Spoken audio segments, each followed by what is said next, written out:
Varicose veins కి సరైన చికిత్స కోసం సంప్రదించండి ఎవిస్ హాస్పిటల్.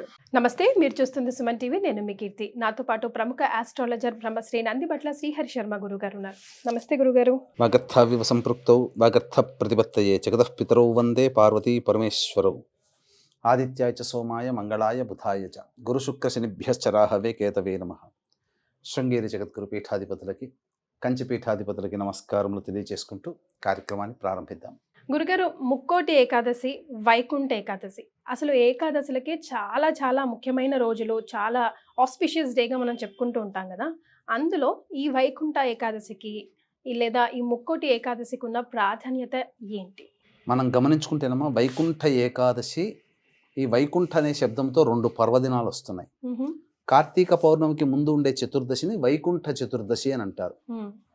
మరి ఈ వైకుంఠ ఏకాదశి ఈ పుష్యమాసంలో పౌర్ణమి ముందు వచ్చేటువంటి ఏకాదశిని వైకుంఠ ఏకాదశి, ముక్కోటి ఏకాదశి, ఇలా అనేక రకాలుగా తెలియచేస్తూ ఉంటారు.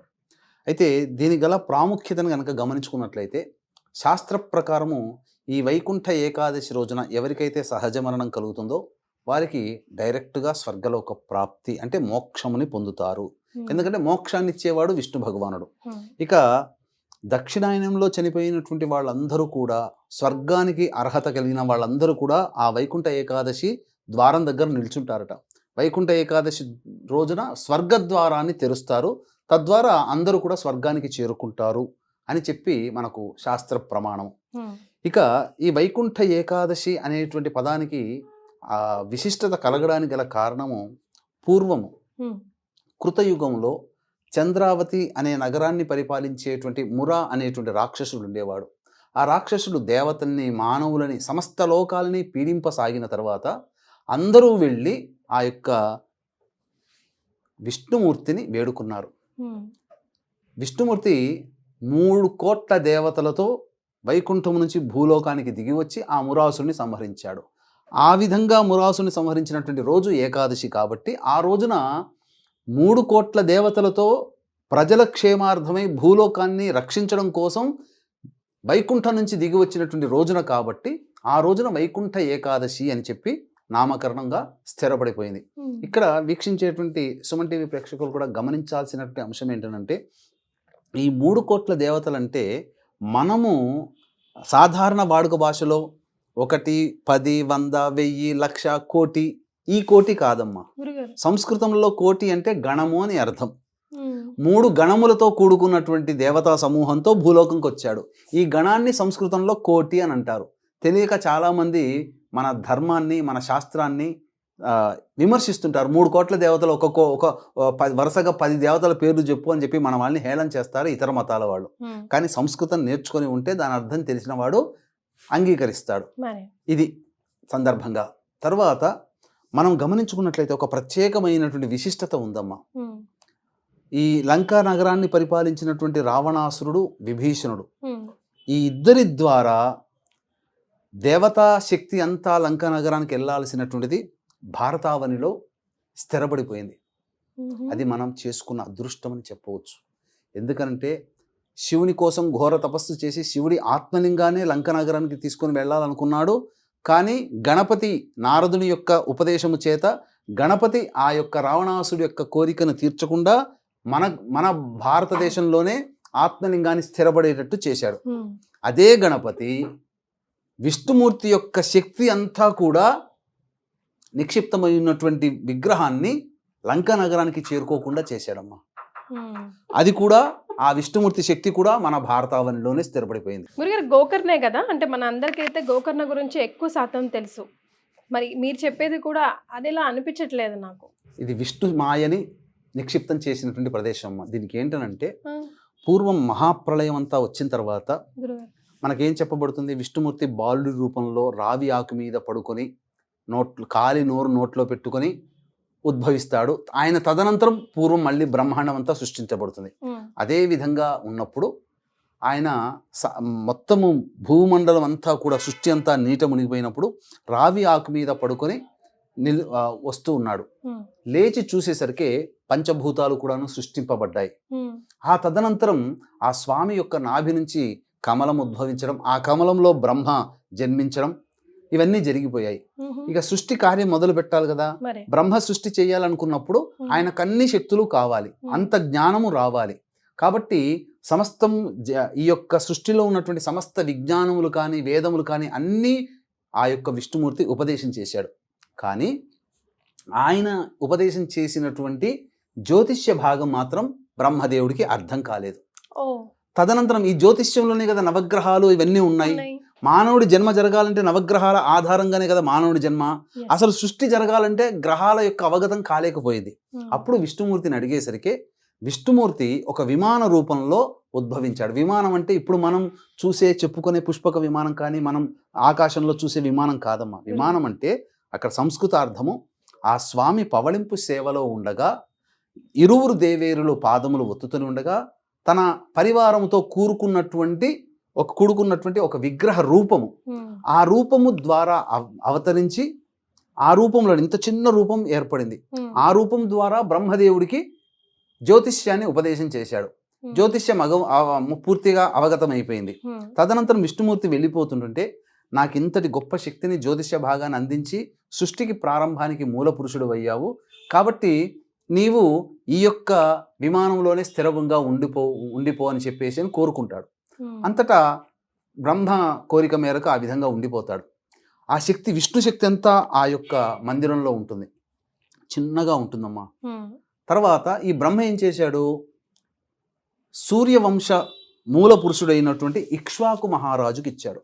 ఈ ఇక్ష్వాకు మహారాజుకి ఇచ్చి దీన్ని ప్రతినిత్యము కూడా అర్చన అభిషేకములు పూజాది కార్యక్రమాలు నిర్విఘ్నంగా కొనసాగించు అని చెప్పి బ్రహ్మ ఇక్ష్వాకుకి ఇచ్చాడు. మ్మ్. ఆ ఇక్ష్వాకులు తరంలో ప్రతి తరంలో కూడా అది పూజలు అందుకుంటూ వస్తుంది. మ్మ్. ఆ ఇక్ష్వాకు తరంలోని వాడే భగీరథుడు, రఘుమహారాజు, అజమహారాజు, దిలీపుడు, దశరథుడు కొడుకు అయినటువంటి రాముడు. ఇప్పటికి ఇంకా ఉందా గురుగారు? చెప్తాను. అదే ఆ విశిష్టత మీ యొక్క సంబంధించినటువంటి దానికి తెలియజేస్తున్నాను. రాముడి దగ్గరకు వచ్చేసేసరికి రాముడు కూడా నిత్యము పూజ చేశాడు. దాన్ని మ్మ్. చేసిన తర్వాత అవతార సమాప్తి అయిపోతుంది. మ్మ్. అంతటా ఏం చేశాడు, రాముడికి స్నేహితుడు విభీషణుడు. మ్మ్. విభీషణుని పిలిపించి, విభీషణ, నా రామావతారం సమాప్తి కాబోతుంది, మ్మ్. ఇక నేను చేయాల్సినటువంటి అన్ని రుణాలన్నీ తీర్చుకున్నాను, ఈ పూజా మందిరంలో ఉన్నటువంటి విష్ణు విమానాన్ని నీకు ఇస్తున్నాను, నీవు లంకా నగరానికి తీసుకుని వెళ్ళి అక్కడ నిత్యం పూజ చేస్తూ ఉండు అని చెప్పి రామాజ్ఞగా విభీషణుకి ఇచ్చాడు. ఓకే. కళ్ళకద్దుకొని రామాజ్ఞగా భావించి విభీషణుడు లంకా నగరానికి వెళుతున్నాడు. మ్మ్. వెళుతుంటే ఈ కావేరీ నదీ తీరానికి వచ్చాడు. మ్మ్. రాగానే సూర్యాస్తం ఏమవుతుంది, సంధ్య వార్చుకోవాలి, మ్మ్. బ్రాహ్మణుడు కదా విభీషణుడు. ఇక సంధ్య వార్చుకునే సమయానికి ఈ యొక్క భూమి మీద పెడితే శక్తి అంతా కోల్పోతుందని చెప్తాడు రాముడు. ఓకే. అందుకని ఎవరైనా పట్టుకునే వాళ్ళు వస్తారా అని ఎదురు చూస్తుంటే బ్రాహ్మణ బాలకుడి రూపంలో వినాయకుడు వస్తాడు. మ్మ్. ఆ శక్తి అంతా ఎక్కడికి వెళ్ళకూడదనే ఉద్దేశంతో మ్మ్. వచ్చి పట్టుకుంటాడు. సేమ్ యాజ్ ఇట్ ఈజ్గా రావణాసుడి చేతిలో ఆత్మలింగం ఏ విధంగా నిక్షిప్తమైందో, ఎలా వినాయకుడైతే ఎలాంటి మాటలు మాట్లాడాడో అదే సంభాషణ ఇక్కడ విభీషణుడితో కూడా చేస్తాడు. ఓ. నేను కొంత సమయం వేచి చూస్తాను, రాకపోతే ఇక్కడ పెట్టేస్తాను, నాకు తోచిన చోట పెట్టేస్తాను, వెళ్ళిపోతాను అని చెప్పి. ఇక బాలకుడు పట్టుకున్నాడు కదా, చాలా సమయం ఉంది కదా అని చెప్పి భావించి స్నానం చేస్తూ చక్కగా కొంత సమయం గడిచింది. అలాగే సంధ్యావందనం అన్నీ తీర్చుకున్నాడు. అయిపోయి వస్తూ ఉంటుంటే బాలుడు భరించలేక నేను పెట్టేస్తానని చెప్పి పెట్టి వెళ్ళిపోతాడు. మ్మ్. వెళ్ళిపోయేసరికి కోపం వచ్చినటువంటి విభీషణుడు ఎక్కడ పోయాడో బాలకుడు అని చెప్పి చుట్టూ చూస్తే ఆ దేవాలయం ఉంటుంది. ఆ దేవాలయంలో నిలబడి ఉంటాడు.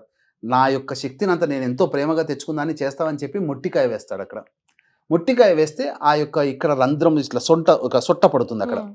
సేమ్ ఆ యొక్క గోకర్ణ క్షేత్రంలో ఆత్మలింగం. గణపతికి ఎలా అయితే సొట్టి ఉంటుందో అక్కడ కూడా ఆ విధంగానే సొట్ట ఉంటుంది. మ్మ్. అదే ఉచ్చై పిళ్ళయ్యార్ అనే నామంతో అక్కడ వినాయకుడు కొలవబడుతున్నాడు.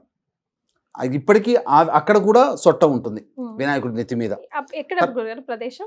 అది తమిళనాడులో కుంభకోణం దగ్గరలో ఉందమ్మా. ఓకే. అదే మన ఇక్కడికి ఈ శ్రీరంగం దగ్గరలోనే ఉంది. మ్మ్. ఎందుకంటే ముక్కోటి ఏకాదశి శ్రీరంగంలో చాలా బాగా ప్రాశస్త్యంగా చేస్తారు. మ్మ్. అందుకని ఈ ముక్కోటి ఏకాదశి సందర్భంగా ఆ శ్రీరంగనాథుడు దేవాలయం దగ్గరలోనే ఉచ్చై పెళ్ళయ్యారు అనేటువంటిది ఉందమ్మా. మ్మ్. అక్కడే ఉంటుంది అది. తర్వాత విభీషణుడు వచ్చి ఆ స్వామిని వేడుకుంటాడు. స్వామి నీవు రా స్వామి నాతో పాటు అనంటే, నేను ఇక్కడే ఉండదలుచుకున్నాను అని చెప్తాడు. నిన్ను పూజించే అవకాశం నేను కోల్పోతున్నానంటే నీకు సంవత్సరానికి ఒక రోజున నేను అర్చించే విధానాన్ని నీకు అనుమతిస్తున్నాను, ఇక్కడే నా దగ్గరే ఉండుగా అని చెప్పాను అంటాడు. అందుకని శ్రీరంగనాథుడు ఇంతగా ఉన్నటువంటి విమానం ఆత్మలింగం ఏ విధంగానైతే పెరిగి పెద్దదైందో అంతకింతకి పెద్దదిగా పెరిగిపోయి ఇప్పుడు ఆ శ్రీరంగనాథుణ్ణి చూడాలంటే 3 ద్వారాల గుండా చూడాలి. ఒక ద్వారం గుండా వెళ్ళి చూస్తే నమస్కారం చేస్తే కాదు, ఆయన పూర్తి విగ్రహాన్ని చూడాలంటే 3 ద్వార, అంత పెద్దగా అయిపోతాడు. తర్వాత ఆయనకి దక్షిణాభిముఖంగా తూర్పు ముఖంగా శ్రీరంగనాథుంటే దక్షిణాన్ని చూస్తూ, అంటే శ్రీరంగనాథుడిని చూస్తూ ఈ విభీషణుడి దేవాలయం అక్కడ ఉంది. ఈ ముక్కోటి ఏకాదశి రోజునే మాయారూపంతో ఆ యొక్క శ్రీరంగనాథ స్వామి దేవాలయానికి చేరుకొని చక్కగా అక్కడ అభిషేకం అర్చన జరిపించి వెళతాడు. అంటే దేవతల కాలమానానికి మన భూలోక కాలమానానికి తేడా ఉంటుంది. మనకు 6 నెలలు ఈజ్ ఈక్వల్ టు దేవతలకు ఒక పగలు, 6 నెలలు ఈజ్ ఈక్వల్ టు ఒక రాత్రి. మనకు సంవత్సరం కలిపితే వాళ్ళకు ఒక్క రోజు. విభీషణుడు వచ్చి ఒకరు ముక్కోటి ఏకాదశి రోజున చేస్తున్నాడంటే దేవకాలమాన ప్రకారం ప్రతిరోజు వచ్చి పూజ చేస్తున్న ఫలితం దక్కుతుంది. ఇది ఈ విధంగా. అంతేకాకుండా గోదాదేవి ఈ ధనుర్మాసంలోనే వ్రతాన్ని ఆచరించి విష్ణుచిత్తుడు, తన తండ్రి అయినటువంటి విష్ణుచిత్తుడి కలలో శ్రీరంగనాథుడు ప్రత్యక్షమై, మీ అమ్మాయిని నేను వివాహం చేసుకుంటాను, పలానా రోజురా అంటే భోగి రోజున వచ్చి ఆ యొక్క శ్రీరంగనాథుడు వివాహం చేసుకున్నటువంటి క్షేత్రము గోదాదేవిని ఈ యొక్క ముక్కోటి ఏకాదశి. ఇంతటి విశిష్టత ఉందమ్మా. ఈ కథ ఎవరికైతే తెలుస్తుందో, ఎవరైతే వింటారో వాళ్ళకందరికీ కూడా శ్రీరంగనాథుడి యొక్క దివ్య దర్శనం పొందిన పుణ్య ఫలితాన్ని పొందుతారమ్మా. ఎస్, అంటే ముక్కోటి ఏకాదశి అనగానే దేవుడి దగ్గరికి వెళ్ళాలి, వైకుంఠ ద్వారం మీదగా వెళ్ళాలి, దండం పెట్టుకొని రావాలనే తెలుసు, కానీ దీని వెనకాల ఇంత గాథ ఉంది. మీ ద్వారానే ఈరోజు తెలుసుకున్నాం గురుగారు. అయితే ఖచ్చితంగా మేము చేయవలసిన ఏదైనా విధి విధానం ఈరోజు ఉందంటారా? మీరు అన్నట్టుగా ఉత్తర ద్వారం గుండా ఎందుకు దర్శనం చేసుకుంటామంటే, భూలోకంలో ఏకాదశి తిథి ఏర్పడడానికి మురాసురుడు అనేటువంటి రాక్షసుని సంహరించడం కోసం వైకుంఠము ఉత్తర ద్వారం గుండా భూలోకానికి వచ్చాడు. అసలు వైకుంఠానికి ఉత్తర ద్వారమే ఉంటుంది. ఆ ద్వారం గుండానే మధుకైటబులు వాళ్ళకి కలిగినటువంటి దోషాలని, శాపాలని నివృత్తి చేసుకోవడం కోసం మధుకైటబులు ఉత్తర ద్వారం గుండా విష్ణుమూర్తిని దర్శించుకున్నారు. అలా వాడుకలోకి వచ్చింది. ఆ రోజున ఏకాదశి తిథి చాలామంది ఏమంటున్నారంటే, మనకు ఉదయం 10:20 కల్లా వెళ్ళిపోతుంది, తక్కువ సమయం ఉంది కదా, తర్వాత ద్వాదశి వస్తుంది, ముందు రోజు ఏకాదశి ఉంటుంది కాబట్టి ఆ రోజున వ్రతం ఆచరించాలని. అంటే పండుగలకైనా, నోములకైనా, వ్రతాలకైనా సూర్యోదయానికి ఏ తిథి ఉంటుందో ఆ తిథిని మాత్రమే మనం పరిగణనలోకి తీసుకోవాలి. కాబట్టి 10వ తారీఖు రోజున ఉదయం సూర్యోదయానికి ఏకాదశి తిథి ఉంది కాబట్టి 3 గంటల కాలంలోనే, బ్రహ్మ ముహూర్త కాలంలోనే చక్కగా లేచి కాలకృత్యాదులు తీర్చుకొని తులసి చెట్టు దగ్గర చక్కగా అలికి షట్కోణము వేసి, అష్టదళ పద్మము వేసి, షట్కోణము వేసి, అక్కడ మధ్యలో ఆవు నేతితో దీపారాధన చేసిన 2 దీపారాధనలు వెలిగించి విష్ణు సహస్రనామ పారాయణము, లక్ష్మీ అష్టోత్తరము 3 సార్లు పారాయణం చేయాలి. తదనంతరం దగ్గరలో ఉన్నటువంటి ఏదైనా విష్ణు దేవాలయం, లక్ష్మీ నరసింహస్వామి కానీ, కృష్ణ మందిరం కానీ, రామాలయం కానీ, అలాగే వెంకటేశ్వర స్వామి దేవాలయం కానీ, ఏదైనా విష్ణు సంబంధమైనటువంటి దేవతా మందిరానికి చేరుకొని అక్కడ కల్పిస్తున్నటువంటి ఉత్తర ద్వారం గుండా వెళ్ళి స్వామివారిని దర్శించుకొని ఇంటికి తిరిగి రావాలి. ఇదంతా 10 గంటల లోపల చేసుకోవచ్చునమ్మా. సమయం చాలా ఉంటుంది. ఇక ఆ రోజంతా కూడా పాటించాల్సినటువంటి నియమాలు, ఆ రోజంతా కూడాను ఉపవాసం ఉంటే చాలా మంచిది. అంటే ముక్కోటి ఏకాదశి రోజున ఉపవాసం ఉంటే 3 కోట్ల ఏకాదశులు ఉపవాసం ఉంటే ఎంత పుణ్య ఫలితం వస్తుందో అంతటి పుణ్య ఫలితం ఈ ముక్కోటి ఏకాదశి రోజున వస్తుందని చెప్పి మనకు శాస్త్ర ప్రమాణంగా చెప్పబడి ఉంది. ఆ రోజున ఉపవాసం అనగా షుగర్, బీపీలు ఇట్లాంటి అనారోగ్యంతో ఉన్నటువంటి వాళ్ళు పాలు, పండ్ల పదార్థాలు తీసుకొని ఉండవచ్చు, తప్పులేదు. ఇక ఆ రోజంతా ఉపవాసం ఉండి చక్కగా పగటిపూట నిద్రపోకుండా విష్ణునామస్మరణం, విష్ణవే నమః, విష్ణవే నమః, లేదా నారాయణాయ నమః, నారాయణాయ నమః, నారాయణాయ నమః అనుకుంటూ అనుక్షణం తపిస్తూ జపిస్తూ ఉండాలి. ప్రదోషకాల సమయానికి మళ్ళీ శివాలయానికి చేరుకోవాలి. చేరుకొని ఆ యొక్క ఏకాదశి రుద్రుని కూడా సంబంధించినటువంటిది కాబట్టి ఆ యొక్క ప్రదోషకాల సమయంలో నవగ్రహాల చుట్టూ శివాయ నమః అంటూ 27 ప్రదక్షిణలు చేసి ఈశ్వరునికి అర్చన జరిపించుకోవాలి. తదనంతరం విష్ణు దేవాలయానికి చేరుకొని అక్కడ విష్ణు దేవాలయంలో కూడా చక్కగా విష్ణు సహస్రనామ పారాయణం దేవాలయంలో చేయాలి. చేసి అక్కడ స్వామికి అర్చన జరిపించుకొని ఇంటికి వచ్చి ఆ రోజంతా ఉపవాసం ఉండాలి. జాగరణ చేస్తే చాలా విశేషం.